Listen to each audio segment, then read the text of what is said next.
آپ کی زبانی ہم نے اکثر سنا کہ مذہب نے ان سوالوں کا جواب دیا ہے کہ جن کا جواب جاننے کے لیے انسان کے پاس کوئی ذریعہ علم نہیں تھا۔ ایک سوال عام طور پہ کیا جاتا ہے، انسانی علم نے اس کا جواب دیا کہ روح کیا چیز ہے، افلاطون سے لے کے فیثاغورس تک اور پھر جدید فلسفی بھی ہر کوئی اس کو زیر بحث لاتا ہے، لیکن ہم یہ کہتے ہیں کہ بھئی اللہ تعالیٰ کی کتاب جو ہے اس معاملے میں ایک نیا ذریعہ علم ہے اور وہ ایک بات کرتی ہے۔ اب اس امکان کے ساتھ کتاب کی طرف جاتے ہیں تو وہاں پر روح کے بارے میں جو کچھ کہا جاتا ہے وہ تو یہ ہے کہ جی ایک امر لطیف ہے، یہ اللہ کی ایک پھونک ہے۔ ہونا تو یہ چاہیے تھا کہ جب ہم قرآن کو کھولتے جو جواب انسان نہیں دے سکے تو قرآن کو تو ایسا جواب دینا چاہیے تھا کہ فلسفیوں کو، حکماء کو، پورے کے پورے انسانیت کے علم کو دانتوں پسینے آ جاتا، لیکن اتنی سی بات کر دی جاتی ہے کہ جی اللہ کا حکم ہے، ایک امر لطیف ہے، اللہ کی پھونک ہے۔ تو پھر اس کو ہم کیسے کہہ سکتے ہیں کہ اس سوال کا جواب اللہ کی کتاب نے دے دیا ہے جس کو جاننے کا علم انسان کے پاس نہیں تھا؟ یہ سوال پیدا ہی کیوں ہوتا ہے؟ یعنی جو سوالات میرے لیے اہمیت کا حامل ہیں، یہ سوال تو ان سوالوں میں سے نہیں۔ جو حقائق مجھے بتائے گئے ہیں وہ یہ ہیں کہ تمہاری شخصیت کا قالب اس زمین سے تیار ہوا ہے، وہ مادی قالب ہے، اور اس میں اللہ تعالیٰ نے تمہارے نفس یا تمہاری شخصیت کو پھونک دیا ہے۔ اسی کو عام زبان میں روح کہہ لیتے ہیں۔ یہ اللہ نے علم دے دیا۔ میری وہ شخصیت کیا ہے اس کو جاننے کے لیے تجربہ اور مشاہدہ کافی ہے۔ میں جانتا ہوں کہ وہ شخصیت شعور رکھتی ہے۔ وہ نہ صرف یہ کہ اپنے خارجی عالم کا شعور رکھتی ہے، وہ اپنا بھی شعور رکھتی ہے۔ اس شعور کے ساتھ وہ اپنی صفات کا شعور رکھتی ہے، وہ اپنے آراز کا شعور رکھتی ہے، اور اس لحاظ سے وہ ایک بڑی غیر معمولی شخصیت ہے۔ اللہ تعالیٰ نے اس کو حادثہ اخلاقی عطا فرمایا ہے، اس کو حصے جمالیات عطا فرمائی ہے، اس کو علم اور عقل سے نوازا ہے، بہت سی صلاحیتیں دی ہیں۔ یہ سب میرے تجربے اور مشاہدے کی چیز ہیں۔ ان کے لیے مجھے نہ کسی فلسفی کے پاس جانے کی ضرورت ہے، نہ کسی دوسرے سے کچھ پوچھنے کی ضرورت ہے۔ یہ کہ اس کی حقیقت کیا ہے، مادے کے لحاظ سے مادے کی حقیقت کیا ہے، نفس کے لحاظ سے نفس کی حقیقت کیا ہے، یعنی وہ کیا ماہیت ہے جس کو میں نفس کہتا ہوں، یہ کیوں اہم سوال ہو گئے؟ یعنی اس سوال کا مجھے جواب نہ ملے تو کون سا کم ہے جو اس کے بعد بند ہو جاتا ہے؟ یہ تو ایک تجسس ہے۔ میں ہر چیز کو جاننا چاہتا ہوں۔ ہو سکتا ہے میں یہ کہوں کہ میرے لیے ذرے کا دل چیر دیا جائے، میں تو آفتاب کے اندر اتر کے دیکھنا چاہتا ہوں کہ وہاں پر کس طریقے کی گرمی اور حدت پیدا ہو رہی ہے۔ یہ تجسس کی باتیں ہیں۔ تو ہر متجسس کو کیا اس کے تجسس کا لازمی جواب ملنا چاہیے؟ یہ کہاں لکھا ہوا ہے اور اس کے پیچھے کیا منطق ہے؟ یعنی قرآن مجید ان سوالوں کے جواب دیتا ہے جو سوال اس دنیا کی زندگی میں میرے لیے لازماً واضح ہونے چاہیے۔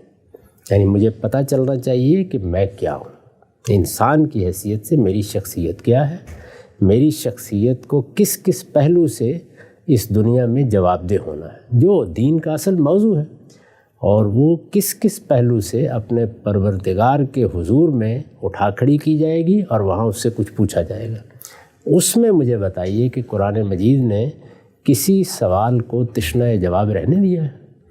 پوری طرح بتا دیا ہے کہ تمہاری شخصیت کسی مادے سے شعور میں منتقل نہیں ہوئی۔ یہ ایک بڑا سوال تھا، اور نہ شعور نے مادی لباس پہن لیا ہے۔ عام طور پر اگر آپ فلسفے کی تاریخ سے واقف ہیں تو یہ دو ہی جواب ہیں جو لوگوں نے دیے ہیں۔ عینیت پسند لوگ ایک جواب دیتے ہیں، مادیت پسند لوگ دوسرا جواب دیتے ہیں۔ قرآن نے فیصلہ کن طریقے سے مجھے بتا دیا کہ نہیں، تمہاری شخصیت دو چیزوں کا مجموعہ ہے۔ تمہارا قالب مادی ہے اور تمہاری شخصیت روحانی ہے، اور یہ آتی کس طرح سے ہے؟ وہ اللہ تعالیٰ کی طرف سے پھونک کی صورت میں صادر ہوتی ہے۔ نفخت فیہ من روحی، ان الفاظ میں اس کو بیان کر دیا۔ جس آیت کا آپ نے حوالہ دیا ہے اس میں تو اس کا ذکر ہی نہیں ہے، یعنی اس نفس کا یا اس پھونکنے کا یا اس روح کا ذکر نہیں ہے، وہاں وحی کا ذکر ہو رہا ہے۔ تم سے لوگ وحی کے بارے میں سوال کرتے ہیں، اس کی حقیقت کیا ہے؟ یعنی یہ کیسے ہو جاتا ہے کہ اللہ تعالیٰ اپنے ایک بندے کو، نہ ہم اس کی آواز سن رہے ہیں، نہ ہمیں پتہ چلتا ہے کہ کب یہ آواز آئی، اور ایک بات کہہ دیتے ہیں وہ اس تک پہنچ جاتی ہے. تو یہ لوگوں نے پوچھا کہ یہ کس طریقے سے ہوتا ہے, تو بتا دیا کہ اللہ کے لیے ان میں سے کون سی چیز مشکل ہے. وہاں پر بھی بالکل درست جواب دیا گیا ہے کہ اللہ تعالیٰ کے لیے یہاں کوئی ذرائع اور وسائط کی ضرورت نہیں ہوتی. یہ تمہاری دنیا ہے جس میں ذرائع ہیں, وسائط ہیں, تلاش کرو انہیں جا کے, اور دنیا میں جو چیزیں تم کرتے ہو ان کو دیکھو. چنانچہ آج ہم نے ہزاروں ایجادات کر لی ہیں جن میں اسی طرح آوازیں آ رہی ہیں, اسی طرح دور بیٹھے ہوئے لوگ بات کر رہے ہیں, جس کا تصور بھی نہیں کوئی کر سکتا تھا وہ ہو رہا ہے. لیکن وہ مادی علوم ہیں جن کے ذریعے سے ہو رہا ہے. کیا اللہ تعالیٰ کو بھی اسی طریقے سے کوئی انٹرنیٹ ایجاد کرنا پڑتا ہے؟ اللہ تعالیٰ کو بھی کیا اسی طریقے سے کوئی ٹیلی فون ایجاد کرنا پڑتا ہے؟ جواب یہ دیا کہ وہ امر رب ہوتا ہے, اور امر رب کس طریقے سے کلمہ بن جاتا ہے, کیسے اللہ تعالیٰ ارادہ کرتے ہیں اور کہتے ہیں کل فیکون, اور اس کے نتیجے میں یہ پورا عالم وجود میں آ جاتا ہے. وما اوتیتم من علم الا قلیلا, یہ تمہارے دائرہ علم کی چیزیں نہیں ہیں. تو ہمیں ان چیزوں کا جواب ملنا چاہیے جو یا تو ہمارے دائرہ علم کی چیزیں ہیں اور یا وہ ہماری دینی ضرورت ہے. قرآن مجید اس دائرے سے آگے بڑھ کر ایک لفظ بھی نہیں کہتا, اور یہی اس کے اللہ کا کلام ہونے کی دلیل ہے. یہ تو بالکل ہی احمقانہ بات ہے کہ جو سوال میرے ذہن میں آیا کرے اللہ تعالیٰ مجبور ہے کہ مجھے اس کا جواب دے, ورنہ میں نہیں مانوں گا کہ وہ اس کائنات کے پروردگار ہے. دنیا میں جو میرا دائرہ علم ہے اس کے لیے مجھے علم و عقل دیا گیا ہے, اور یہ کہا گیا کہ جاؤ جواب تلاش کرو. اور یہ ہم جانتے ہیں کہ انسان نے ہزاروں سوالوں کے جواب تلاش کر لیے ہیں اور کرتا چلا جا رہا ہے, اور ہزاروں نئے سوال پیدا ہوتے چلے جا رہے ہیں.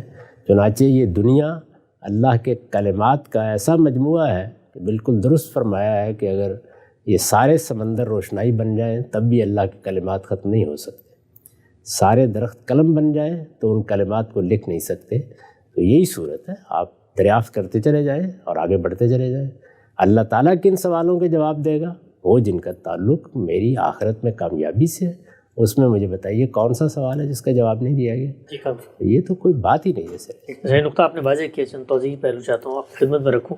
اچھا, اگر یہ سوال اس قدر اہمیت کا نہیں تھا اور ہمارے سامنے جو وجودی حقائق ہیں ہمیں ان پہ غور کر کے آگے کا معاملہ طے کرنا ہے, تو پھر اللہ بھی اس کو زیر بحث کیوں لے کر آیا؟ یعنی وہ یہ کہہ سکتے تھے کہ روح کے بارے میں یا باقی چیزوں کے بارے میں تمہارا اس سے کوئی سروکار نہیں ہے, اس بارے میں میں کوئی گفتگو نہیں کرتا. انہوں نے یہ اشارہ دے دیا کہ جی یہ ایک پھونک ہے جو پھونک دی جاتی ہے, اس کے نتیجے میں انسان کو شخصیت ودیت ہوتی ہے. پھر بعض دینی لٹریچر میں چیزیں نظر آتی ہیں, یہ روح جو ہے پھر اللہ میں اس کو اٹھاتا ہے, لیین میں لے جاتا ہے ایسے. جی تو جب یہ سب چیزیں زیر بحث ہیں تو سوال ہی اتنی اہمیت کرنی تھا, تو پھر ان کو زیر بحث ہی کیوں لایا قرآن؟ جس پہلو سے زیر بحث آیا ہے اس میں تو بڑی اہمیت تھی. یعنی مجھے یہ معلوم کرنا تھا, جس طرح کہ میں نے عرض کیا کہ میرا وجود ہے کیا. یعنی میں کیا ایک مادے سے شعور پیدا ہو کر انسان بن گیا ہوں, یا شعور نے مادے کا پیرہن اختیار کر لیا ہے؟ یہ سوال تو بہت اہمیت کا حامل ہے. اس لیے کسی سے میری شخصیت کی صحیح تعریف ہوتی ہے. اس کا جواب مجھے دے دیا گیا کہ کون سا حصہ تمہارا روحانی ہے اور کون سا حصہ جسمانی ہے. جسمانی حصہ میری تحقیق کا موضوع ہے, روز تحقیق کریں. میں تو بارہا یہ کہہ چکا ہوں کہ مادے میں زندگی کیسے پیدا ہوتی ہے, یہ چونکہ ہمارے سامنے پیدا ہوتی ہے اس لیے یہ تحقیق کا موضوع بننی چاہیے. بنائیں, دریافت کریں. لیکن یہ جو شعوری شخصیت آتی ہے اس کے بارے میں اللہ تعالیٰ نے حد بتا دی ہے کہ یہ آسمان سے آتی ہے, یہ زمین سے پیدا نہیں ہوتی. یہ تو ایک بڑا سوال تھا جس کا جواب اس لیے ضروری تھا کہ اس کے بغیر میں اپنی زندگی کی نہ حقیقت سمجھ سکتا ہوں, نہ اس کے لحاظ سے اللہ کی فرما برداری کی طرف بڑھ سکتا ہوں. اگر میں ایک مادی وجود ہوں تو پھر موت کے بعد کی زندگی, مرنے کے بعد زندہ رہنا, میرا جسم میرے سامنے گل سڑ کے ختم ہو جاتا ہے, اس کو کیا باقی رہ جاتا ہے؟ ساری سوالات لجنل ہو جائیں گے. تو ان سب سوالوں کا جواب دینا بہت ضروری تھا. لیکن یہ کہ اس کی حقیقت کیا ہے, یعنی یہ بتایا جائے کہ مادہ اصل میں ہے کیا. تو اب دیکھیے نا, آپ اندر اتر رہے ہیں, ذرے میں اتر گئے, ذرے کے اندر پھر مزید اترے, اس سے بھی آگے جا رہے ہیں. جائے خود تحقیق کریں, تلاش کریں. اللہ تعالیٰ کو اس کا جواب کیوں دینا چاہیے؟ یعنی وہ کون سا کام ہے جو اس کے بغیر میں نے جیسے کہ عرض کیا رکا ہوا ہے؟ اتنی بات کا جواب اللہ تعالیٰ دیں گے جس کا تعلق میری آخرت سے ہے, اور جو جواب اگر مجھے نہ ملے تو میں غلط راستے پر جا سکتا ہوں. ٹھیک. اچھا, ہم سب جو لوگ اس سوال کا جواب دینے کی کوشش کرتے ہیں, حقیقت بیان کرتے ہیں, ظاہری بات ہے اس میں ان کا اپنا ایک تخیل ہے یا ان کا استنباط ہے یا کوئی بھی ان کے مفروضے ہیں, تو چلیں ان کے پاس تو کوئی نہ کوئی ذریعہ علم ہے, کوئی نہ کوئی منطقی علمی فکری مقدمہ ہے جس کی بنیاد پہ وہ روح کی حقیقت تلاش کر رہے ہیں. اس کے مقابلے میں ہم مذہبی لوگ ہیں اور ہم یہ کہتے ہیں کہ بھئی ہمیں تو حقیقت کا پتہ ہی نہیں ہے, تو پھر ہم ان سے کیسے مکالمہ کریں گے؟ وہ کہتے ہیں ہم تمہیں حقیقت دکھاتے ہیں، اور ہم جواب میں کہیں کہ بھئی ہمیں تو حقیقت کا پتہ ہی نہیں، تو ہم ان کو کیسے ریفیوٹ کریں گے؟ نہیں، جو حقیقت وہ بتانا چاہتے ہیں اس کے لیے انہیں تجربے اور مشاہدے سے استدلال پیش کرنا ہے۔ تجربے اور مشاہدے کی چیزوں کو ہم نے کب دیکھنے یا سننے سے انکار کر دیا؟ کبھی بھی انکار نہیں کیا۔ وہ اپنے دائرے میں جب بات کرتے ہیں تو ہم ان کی بات سنتے ہیں، اس کی قدر کرتے ہیں، اس کو عزت کی نگاہ سے دیکھتے ہیں، اور سائنسدانوں کو دنیا کے لیے رحمت سمجھتے ہیں۔ یہ ان کا دائرہ ہے، اس دائرے سے باہر ان کے پاس کوئی ذریعہ علم ہی نہیں ہے۔ روح کے بارے میں کوئی سائنسی تحقیقات نہیں ہوئی، نہ ہو سکتی ہیں۔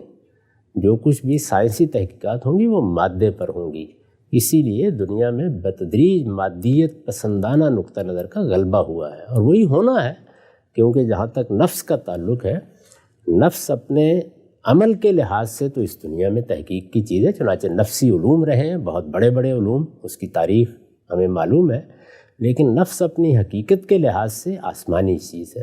یہ اطلاع دے دی گئی ہے اور اس طرح بتا دیا گیا ہے کہ انسان دو چیزوں کا مجموعہ ہے، اور اس سوال کا جواب اس لیے دینا ضروری تھا کہ موت پھر کیا چیز ہے؟ موت کی حقیقت تو مجھے معلوم ہونی چاہیے۔ اگر میں مادی وجود ہوں اور موت اور زندگی کی حقیقت وہی ہے کہ میرے عناصر میں ترکیب پیدا ہوئی تو میں زندہ ہو گیا، اور وہ ترکیب ختم ہو گئی تو میں مر گیا، تو پھر تو زندگی بعد موت کا کوئی تصور پیدا نہیں ہو سکتا۔ تو چونکہ مذہب کا بڑا بنیادی مقدمہ ہے زندگی بعد موت، اس کے لیے یہ بتایا گیا ہے کہ تمہاری اصل شخصیت پر موت واقعی نہیں ہوتی، وہ تمہاری شخصیت آسمانی ہے، اس کو اللہ کے فرشتے لے جاتے ہیں۔ یہ قالب ہے، اس دنیا سے تمہیں دیا گیا تھا، نیا قالب دے دیں گے، 1000 نئے قالب دے دیں گے، اس سے کوئی فرق نہیں پڑتا۔ اصل شخصیت تمہاری اللہ تعالیٰ نے براہ راست تخلیق کی ہے، اور وہ ابدی ہے، وہ کبھی ختم نہیں ہوگی۔ یہ بہت بڑی بات ہے، یہ مجھے معلوم ہونی چاہیے، اس کے بغیر تو میں کسی مذہبی آدمی کی حیثیت سے زندگی نہیں بسر کر سکتا۔ لیکن یہ کہ مادے کی حقیقت اللہ تعالیٰ بتائیں، کیوں بتائیں؟ یعنی اس کا کیا تعلق ہے؟ یہ تو موضوع ہی نہیں ہے۔ مذہب کا موضوع میری موت ہے، زندگی کے بعد کیا ہونے والا ہے، اس سے متعلق ہر سوال کا جواب دے دیا گیا۔ جی آپ نے واضح فرمایا۔ آخری سوال اس ضمن میں پوچھنا چاہتا ہوں آپ سے، قرآن مجید کا یہ دعویٰ ہے کہ وہ دین سے متعلق ہر اختلاف میں فیصلہ کچھ جگہ پہ کھڑا ہے، حرف آخر ہے، قول فیصل ہے، میزان فرقان حکم مہیمن، آپ ذکر بھی کرتے ہیں۔ مجھ میں اور آپ میں اختلاف ہو گیا ہے جی کہ روح کی مثال کے طور پہ اب یہ تو دینی موضوع ہے نا کہ جی انسان کو اللہ تعالیٰ نے شخصیت دی ہے، اب میں اور آپ کسی بھی جگہ پہ کھڑے میں اختلاف کی، اور ہم قرآن کے پاس جاتے ہیں تو قرآن ہمیں آگے سے کہتا ہے کہ بھئی یہ تو تمہارے مطلب کا سوال ہی نہیں ہے، تو ہمارے اختلاف کا فیصلہ تو اس نے نہیں کیا۔ یہ سوال تو اصل پہ اس نے یہ بتایا ہے کہ تمہاری تحقیق کا موضوع نہیں ہونا چاہیے، یہ تمہارے دائرہ علم کا سوال نہیں ہے۔ یہ تو سب سے بڑا علم ہے جو قرآن نے مجھے دے دیا ہے۔ علم صرف سوال کا جواب نہیں ہوتا، میرے حدود بتانا بھی علم ہے، یہ بتا دیا مجھے، تو یہ جواب تو مجھے دے دیا گیا، اس میں بحث ہو کیوں؟ یعنی جس وقت کوئی انسان اپنے دائرے سے باہر نکلتا ہے تو اس کو یہ بتانا کہ یہ تمہارے دائرے کی چیز نہیں ہے بہت بڑی نعمت ہے، تاکہ وہ اس دائرے سے نکل کر اس دائرے میں تحقیق کرے جہاں تحقیق ہو سکتی ہے۔ تو اس میں کوئی اختلاف ہوگا کیسے؟ تو وہی جواب ملنا چاہیے، جواب اللہ تعالیٰ نے دے دیا۔ نقطہ واضح ہوا، وقت ہمارے یہاں پہ ختم ہوتا ہے، انشاءاللہ دوبارہ حاضر خدمت ہوں گے، اب تک آپ لوگ کا بہت شکریہ۔